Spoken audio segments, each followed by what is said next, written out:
Topic का नाम है कैलकुलस। कैलकुलस बेसिकली वेरिएबल्स के साथ डील करता है, दो अलग अलग वेरिएबल के बीच के रिलेशंस, उसमें और बहुत सारे फंक्शंस के बारे में हम लोग किसमें पढ़ते हैं। मैथमेटिक्स का एक सब्जेक्ट है कैलकुलस, एक्चुअल में टूल है जिसका फिजिक्स में बहुत ज्यादा यूज है। एक्चुअल में कैलकुलस हम लोग पढ़ते ही हैं, शुरुआत ही की गई थी फिजिक्स पढ़ने के लिए। हमें फिजिक्स में बहुत बार ऐसे होता है ना कि बहुत सारी चीजें जोड़नी पड़ती हैं और बहुत सारी चीजों को ब्रेक करना पड़ता है, लेकिन उनको ब्रेक करने का तरीका, उनको जोड़ने का तरीका, ये हमें बहुत बेहतर वे में आना चाहिए।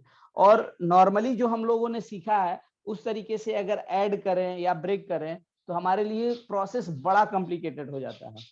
तो ये आपको बाद में धीरे धीरे फिजिक्स पढ़ते समय पता चलेगा कि कैसे वो कॉम्प्लिकेटेड जो एडिशंस है वो हमारे लिए आसान हो जाते हैं with the help of calculus. लेकिन वो जो तरीका है, वो जो प्रोसेस है, वो प्रोसेस हम लोग पहले पढ़ेंगे। यहाँ पर जनरली एक टर्म आएगा फंक्शन। क्या होगा? टर्म का नाम होगा फंक्शन। फंक्शन बोलते हैं दो वेरिएबल के रिलेशन में। जैसे कोई चीज मान लीजिए टाइम के साथ चेंज हो रही है, जैसे कोई बाइक है, बाइक को आप एक्सेलरेटर, बाइक का एक्सेलरेटर दबाइए तो क्या बाइक की वेलोसिटी चेंज होती है? मान लीजिए अभी से घड़ी देख के आपने टाइम देखना शुरू किया, एक्सेलरेट कीजिए तो क्या उसकी वेलोसिटी टाइम के साथ चेंज होगी? तो अगर उसकी वेलोसिटी टाइम के साथ चेंज होगी तो हम लोग क्या बोलेंगे? वेलोसिटी टाइम के साथ चेंज हो रही है तो बॉडी की जो वेलोसिटी है वो टाइम का फंक्शन है, और उसको ऐसे लिखेंगे, पढ़ेंगे क्या? Velocity as function of time मान लीजिए कहीं दिया हुआ है, मैं एक एग्जांपल बता रहा हूं, velocity as function of time, इसको ऐसे पढ़ेंगे। समझ में आ रहा है? इसका मतलब टाइम के साथ वेलोसिटी क्या हो रही है? चेंज हो रही है। क्या ये चीज समझ में आ रहा है?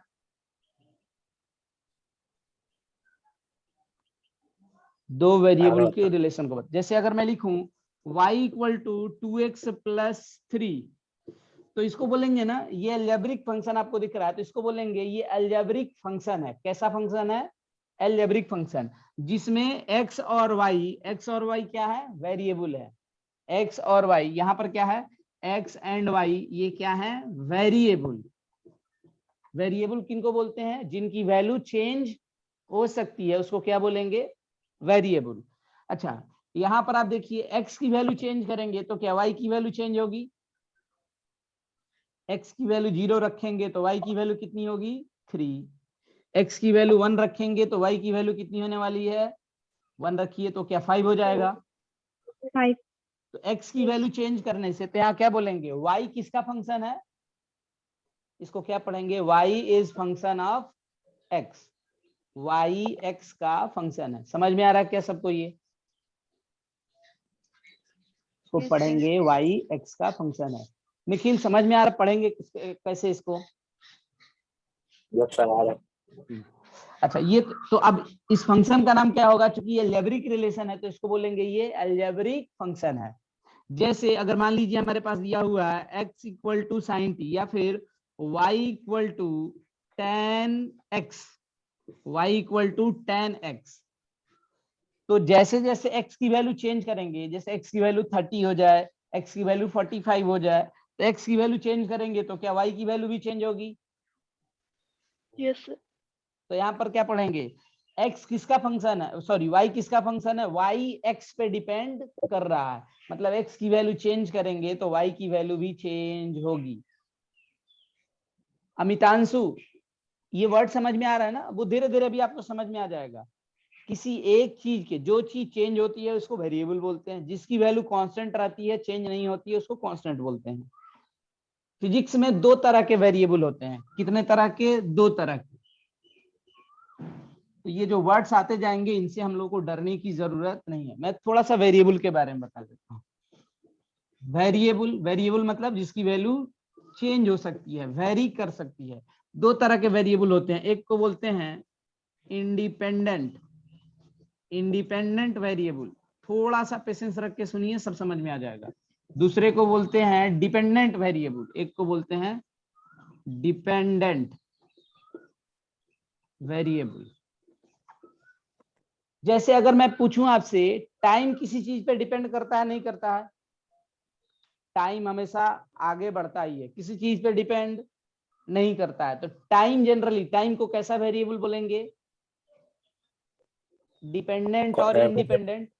टाइम इंडिपेंडेंट वेरिएबल है। कैसा Independent. वेरिएबल है? टाइम की वैल्यू चेंज होते जाती है और वो किसी चीज पे डिपेंड नहीं करता है, तो टाइम इंडिपेंडेंट वेरिएबल है। अगर कोई चीज टाइम के साथ चेंज हो रही है, जैसे मान लीजिए मैंने ये मोबाइल रखा है, मोबाइल का मास टाइम के साथ चेंज नहीं हो रहा है, तो हम लोग क्या बोलेंगे?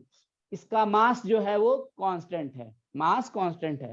लेकिन मान लीजिए कोई बाइक है, अभी रुकी हुई है, 2 सेकंड के बाद उसकी स्पीड बढ़ गई, उसका एक्सेलरेशन भी बढ़ गया, तो हम लोग क्या बोलेंगे? उसकी वेलोसिटी, उसका एक्सेलरेशन टाइम के साथ चेंज हो रहा है बाइक का। तो दो तरह के वेरिएबल होते हैं, इंडिपेंडेंट और डिपेंडेंट। जैसे अगर मैंने कहीं पे ऐसे लिखा हुआ, जनरली इक्वेशन लिखते समय, एक्सप्रेशन लिखते समय डिपेंडेंट वेरिएबल को लेफ्ट हैंड साइड में और इंडिपेंडेंट वेरिएबल को राइट हैंड साइड में लिखते हैं। जैसे अगर मैंने लिखा y equal to 2x plus 1, तो यहाँ x और y दोनों क्या है? वेरिएबल हैं। इसमें y को क्या पढ़ेंगे? y डिपेंडेंट वेरिएबल है, और राइट हैंड साइड में जिस वेरिएबल को लिखते हैं उसको क्या पढ़ते हैं? Independent variable. तो यहाँ x को क्या बोलेंगे? x इंडिपेंडेंट वेरिएबल है और y डिपेंडेंट है। मतलब हम लोग x की वैल्यू प्रोवाइड करेंगे और उसके हिसाब से y की वैल्यू क्या होगी? चेंज होगी। क्या समझ में आ रहा है ये? Yes, आ रहा है sir. सर। हाँ, तो x, जैसे x की वैल्यू 0 तो y इक्वल टू 1, x की वैल्यू 2 तो y की वैल्यू कितनी हो जाएगी? 5, x की वैल्यू 3 करेंगे तो y की वैल्यू कितनी हो जाएगी? y की वैल्यू हो जाएगी 7। तो हम लोग x की वैल्यू प्रोवाइड करते जाएंगे और उसके अकॉर्डिंग y चेंज होता जाएगा। अच्छा, वेरिएबल के रिलेशन, इनके बीच का जो रिलेशन होता है उसको बोलते हैं फंक्शन। क्या पढ़ते हैं? इसको क्या पढ़ेंगे? फंक्शन। और ये सब में अलजेब्रिक टर्म अवेलेबल है, तो इसका नाम होगा अलजेब्रिक फंक्शन। क्या पढ़ेंगे इसको? ये कैसा फंक्शन है? अलजेब्रिक फंक्शन, बिकॉज ये वेरिएबल्स के बीच का रिलेशन है। तो जो कैलकुलस है जिसमें हम लोग फंक्शन के बारे में एक्चुअल में पढ़ते हैं, आपको ये बीच में जो टर्म आ रहे हैं इनसे बिल्कुल डरने की जरूरत नहीं है, आपको आदत हो जाएगी अभी सब कुछ लिखने की। तो ये हो गया अलजेब्रिक फंक्शन। अब अगर मैं कहीं पे ऐसे लिख रहा हूं, बहुत लॉग का नाम सुने हैं सब लोग? Yes, sir. मान लीजिए लिखा हुआ है y equal to log x, y equal to log x base 10, ऐसे लिख रहा हूं मैं। तो जैसे यहाँ पर क्या होगा? ये कैसा फंक्शन है? y और x में ये लॉगरिथमिक फंक्शन है, तो इसको कैसा फंक्शन बोलेंगे? ये लॉगरिथमिक फंक्शन है, लॉगरिथमिक फंक्शन। अगर यहाँ पर होता y equal to sine x, तो यहाँ पर भी आप देखिए x की वैल्यू चेंज करेंगे तो y की वैल्यू चेंज होगी। तो ये एक फंक्शन है। दो वेरिएबल हैं, कौन कौन? y और x। x यहाँ डिपेंडेंट इंडिपेंडेंट वेरिएबल है और y डिपेंडेंट वेरिएबल है। लेकिन इस फंक्शन का नाम पूछा जाए तो कौन सा फंक्शन बोलेंगे? ये ट्रिगोमेट्रिकल फंक्शन है। y और x में क्या ट्रिगोमेट्रिकल रिलेशन है? ये तो इसको बोलेंगे ये ट्रिगोमेट्रिकल फंक्शन है, ये लॉगरिथमिक फंक्शन है। जैसे अगर मैं यहाँ पर ऐसे लिखता 2x square plus 4x plus 1, तो ये y और x में कैसा फंक्शन है? ये y और x में अलजेब्रिक फंक्शन है, y x में ये अलजेब्रिक फंक्शन। समझ में आ रहा सबको? कहीं पे अगर ऐसा लिखा जाए y equal to e to the power x, ये अभी आपको नहीं मिला होगा, अब धीरे धीरे आदत पड़ेगी हम लोग को। इसको एक्सपोनेंट बोलते हैं, पावर में जो होता है ना इसको एक्सपोनेंट बोलते हैं। तो इसको बोला जाएगा y और x में ये एक्सपोनेंशियल फंक्शन है। तो धीरे धीरे करके एक एक करके हम लोग को आगे ये मिलेगा, बहुत ज्यादा हमें नहीं पढ़ना है। तो पहले फंक्शन का मतलब समझ में आ रहा है सबको? वेरिएबल्स के बीच के रिलेशन को। दो तरह के वेरिएबल हुए, कौन कौन से? डिपेंडेंट और इंडिपेंडेंट। खैर हम लोग को जो पढ़ना है हम लोग उस पे आते हैं। अब हम लोग को ना फिजिक्स में दो चीजें पढ़नी है, और हमें फिजिक्स में दो चीजें वो पढ़नी है जो हमें मैथमेटिक्स कैलकुलस में दो चीजें पढ़नी है, डिफरेंशिएशन और इंटीग्रेशन, जिसका हम फिजिक्स में बहुत ज्यादा यूज करेंगे। एक होगा डिफरेंशिएशन, एक का नाम क्या होगा? डिफरेंशिएशन, और दूसरे का नाम है इंटीग्रेशन। मोटे तौर पे पहले समझते हैं। डिफरेंशिएशन का मतलब होता है स्प्लिट करना, तोड़ना। डिफरेंशिएशन का काम है तोड़ना, और इंटीग्रेशन जोड़ने का काम करेगा, ये करेगा ज्वाइनिंग का काम। समझ में आ रहा है? ज्वाइनिंग या फिर ऐड करना, चीजों को तोड़ना और जोड़ना, ये दो प्रोसेस हो गया। अगर हम लोग मोटे लैंग्वेज में समझना चाहते हैं तो उसके कैसे कैसे प्रोसेस हैं वो चीजें हम लोग पढ़ेंगे, और पहले उसको मैनुअली एक एग्जांपल से समझते हैं, और मैथमेटिकली वो हम लोग कैसे करें कि हमारे लिए चीजें क्या हो जाए, काफी आसान हो जाए। समझ में आ रहा सबको? डिफरेंशिएशन और इंटीग्रेशन का मतलब, डिफरेंशिएशन का मतलब स्प्लिट करना, तोड़ना, और इंटीग्रेशन का मतलब ज्वाइन करना, ऐड करना। अब मैथमेटिकली ये कैसे होगा उसको करते हैं। मिटाएं इसको। Yes sir. कोई दिक्कत? चलिए, अभी मैं इसकी मैथमेटिक्स में थोड़ी देर में आऊंगा, पहले इसको समझा देता हूं एक्चुअल में इसका मीनिंग है क्या ओवरऑल। जैसे डिफरेंशिएशन का मतलब समझते हैं। आपके पास मान लीजिए ये क्यूब है, ये क्यूब है, क्यूबॉइड है, क्यूब शेप की कोई बॉडी है, क्यूब शेप की कोई बॉडी है, और आपको इसका मास मेजर करना है। क्या मेजर करना है? प्रोसेस देखिए कैसे स्प्लिट होता है। ये हमें मास मेजर करना है, और मान लीजिए आपके पास जो बीम बैलेंस है, बीम बैलेंस बोलते हैं तराजू को, जो घरों में आपने देखा होगा। मैं एक एग्जांपल से ही समझता हूं। मान लीजिए आपके पास जो बीम बैलेंस अवेलेबल है, आपके पास जो बीम बैलेंस अवेलेबल है वो, उसमें जो आप वजन है, मतलब आपका जो यूनिट है वो छोटा सा है, इतना ही है। यही होता है ना, तराजू जो भी आप चढ़ाते हैं वो आपके पास यहाँ पर अभी अवेलेबल है। तो आप करते क्या है, एक साइड अपना यूनिट रखते हैं स्टैंडर्ड, जिससे चीजों को कंपेयर करते हैं कि हाँ ये उसके बराबर है कि नहीं है। ये मान लीजिए आपके पास अवेलेबल है, इसके हिसाब से आपको चीजों को क्या करना है, तौलना है। तो अकेले इस वाले यूनिट से, यूनिट बोलते हैं जिससे चीजों को मेजर किया जाता है, इससे इसको मेजर कर सकते हैं। ये बहुत बड़ा है, ये बहुत बड़ा क्यूब है, और आपके पास बीम बैलेंस में रखने के लिए केवल इतना ही सा मास अवेलेबल है। क्या इससे इसको मेजर कर सकते हैं अभी आप बिना तोड़े? सर। तो प्रोसेस क्या होगा, इधर देखिए। आप करेंगे क्या, इसको बहुत छोटे छोटे हिस्से में क्या कर दें, ब्रेक कर दें। आपके पास हो सकता है एक आध और भी स्टैंडर्ड अवेलेबल हो, मतलब आपके पास 1 kg का वजन है, आधे kg का है, 200 ग्राम का है, इस तरीके का। तो आप करेंगे क्या, आप इसको कैसे तोड़ेंगे, आप इसको वैसे तोड़ेंगे इस तरीके से जिस तरीके का आपके पास स्टैंडर्ड अवेलेबल है। क्या समझ में आ रहा है? छोटे छोटे हिस्से में ब्रेक कर देंगे। अब करेंगे क्या हम लोग, इसका सब में ब्रेक कर दिया हमने, एक हिस्सा उठाया, एक जगह पर क्या करेंगे, एक जगह पर अपना स्टैंडर्ड चढ़ाएंगे और दूसरी जगह पर यहाँ पर इसको रखेंगे, रखेंगे कंपेयर कर देंगे, उसका मास मेजर कर लेंगे। क्या समझ में आ रहा है सबको? उसका मास आ गया m1। फिर दूसरे हिस्से को उठाएंगे, उधर रखेंगे, इधर से अपना एक स्टैंडर्ड चढ़ाएंगे, हाफ kg का, 1 kg का, जो भी आएगा मेजर कर लेंगे। ऐसे सबको मेजर करते चले। समझ में आ रहा है क्या? तो क्या सबका अलग अलग छोटा छोटा हिस्सा मेजर हो जाएगा? हो जाएगा सर। ठीक है, तो ये जो प्रोसेस है, अच्छा अब देखिए यहाँ पर इसी को अब ढंग से समझना है आपको। इसको आपने तोड़ा, किस हिसाब से तोड़ोगे आप?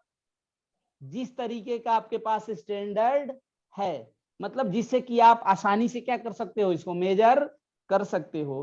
तो जो आपके पास अवेलेबिलिटी है स्टैंडर्ड की, स्टैंडर्ड मतलब वजन मेजर करने वाले की, उसके हिसाब से आपने इसको तोड़ लिया, और फिर इंडिविजुअली सबका वजन मेजर कर लिया। फिर फाइनली क्या करना होगा, सबका मेजर करना होगा, तो क्या सबको जोड़ना होगा? यस। फिर वापस सबको ज्वाइन करना होगा। ज्वाइन करने के बाद हमें क्या मिल जाएगा, पूरा का पूरा इस क्यूब का मास मिल जाएगा। तो हमने कैसे इसको ब्रेक किया, कैसे स्प्लिट किया, ये वाला प्रोसेस क्या कहलाता है, डिफरेंशिएशन। और फाइनली हम लोगों को ये रिजल्ट आने के लिए जोड़ा, तो ये प्रोसेस क्या कहलाएगा, इंटीग्रेशन। पहले मैं एक नॉर्मल मोटे तौर से एग्जांपल से समझा रहा हूं, क्या समझ में आ रहा है सबको? आ रहा है सर। तो ये अलग अलग तरीके से ब्रेक कर, प्रोसेस ऑफ ब्रेकिंग, स्प्लिटिंग, ये कहलाता है डिफरेंशिएशन। और प्रोसेस ऑफ ज्वाइनिंग, सबको जोड़ने का जो प्रोसेस है उसको कहते हैं हम लोग इंटीग्रेशन। तो अब हम लोग इसका मैथमेटिकल तरीका क्या है उसकी तरफ मूव करने वाले हैं। तो अब देखिए, ये तो हो गया नॉर्मली तरीका। इसको आप अलग अलग तरीके से भी कर सकते थे। जिनको और बेहतर में समझना है तो मान लीजिए आपके पास ये लेंथ है, ये लेंथ है, और इसको आपको क्या करना है, मेजर करना है, और आपके पास जो मेजर करने वाला है उसका लेंथ इतना ही है। तो आप क्या करेंगे, या फिर मान लीजिए आपके पास 1 सेंटीमीटर वाला स्केल है और 1 मीटर वाला स्केल है, 2 ही स्केल है, तो आप क्या करोगे, इसको, इस बड़े वाले लेंथ को, क्या इसको इसके अकॉर्डिंग छोटे छोटे हिस्से में ब्रेक कर देंगे, और फिर एक एक हिस्से को क्या किया जाए, मेजर किया जाए। तो पहले हम लोग स्प्लिट करेंगे और बाद में ज्वाइन करते हैं। तो ये काम आप देखोगे ना, जब फिजिक्स हम लोग पढ़ेंगे तो ये बहुत बार यूज होगा, बहुत ही ज्यादा यूज होगा। अब ये तो हम लोगों ने केवल मोटे तौर पे समझा कि ऐसे करना है, मैथमेटिकली ये कैसे होगा और हमारा आंसर भी आ जाएगा, हमें ज्यादा मेहनत भी नहीं पड़े, हमें वो प्रोसेस पढ़ना है। अच्छा, जहां पर क्लास आपकी एंड होगी ना, वहां से सेम लिंक से आपको दोबारा ज्वाइन कर लेना है। सेम जो आपको ग्रुप पे लिंक भेजा गया ना, वहां से रिज्वाइन कर लीजिएगा सब लोग। अब इसकी मैथमेटिक्स की तरफ आते हैं, किसी डिफरेंशिएशन की मैथमेटिक्स की तरफ। तो डिफरेंशिएशन जो हमें पढ़ना है, डिफरेंशिएशन, अब इसको पढ़ने के पहले ना कुछ कुछ टर्म हम लोग जान जाते हैं। यहां पर ना एक टर्म यूज होगा जिसका नाम है चेंज। क्या है, चेंज। चेंज का मतलब होता है हमेशा फाइनल माइनस इनिशियल। चेंज का मतलब होता है फाइनल माइनस इनिशियल। सबको याद रहेगा, हमेशा चेंज का मतलब होगा फाइनल माइनस इनिशियल। अब अगर चेंज फाइनाइट होता है, बड़ा चेंज होता है, तो चेंज के लिए जो सिंबल यूज होता है, चेंज के लिए सिंबल, चेंज के लिए 2 तरह का सिंबल यूज होता है। एक होता है डेल, देखते चलिएगा इसको, और दूसरा सिंबल जो यूज होता है वो होता है डी। ये दोनों किसको बताता है, ये दोनों चेंज को ही बताते हैं। चेंज का मतलब डिफरेंस। जैसे अगर मैं बोलूं टाइम में चेंज, किसमें चेंज, टाइम में चेंज, तो जैसे अगर मैं बोल रहा हूं पहला टाइम है t1 equal to 4 second, t1 equal to 4 second, और दूसरा टाइम है t2 इक्वल टू 8 सेकेंड, तो ये चेंज ठीक ठाक है। अगर मैं पूछूं ये इनिशियल टाइम है, ये फाइनल टाइम है, तो टाइम में चेंज कितने का हुआ, टाइम में कितने का, 4 सेकेंड का। अच्छा, ये चेंज आपको ठीक ठाक दिख रहा है। लेकिन अगर मैं पूछूं, मान लीजिए इनिशियल टाइम है 1 सेकेंड, ठीक है, और दूसरा टाइम ले रहा हूं मैं फाइनल टाइम 1.0000001 सेकेंड, इस तरीके का। इस बार ये डिफरेंस बहुत ज्यादा है कि बहुत कम है, कम। ये डिफरेंस बहुत कम है। तो हम लोग ना डिफरेंस 2 तरीके के हम लोग को फिजिक्स में हमेशा मिलेंगे। एक होगा जहां डिफरेंस फाइनाइट होगा, जो जनरली आप फिजिक्स में एवरेज में पढ़े होंगे, और एक इंस्टेंटेनियस टर्म, उस पर हम लोग धीरे धीरे अब आने वाले हैं। तो चेंज का मतलब होगा, चेंज के 2 सिंबल होंगे, एक डेल्टा और एक डी। अगर फाइनाइट चेंज होगा, कैसा चेंज, फाइनाइट मतलब जिस जो आपको ठीक ठाक दिख रहा है, बड़ा,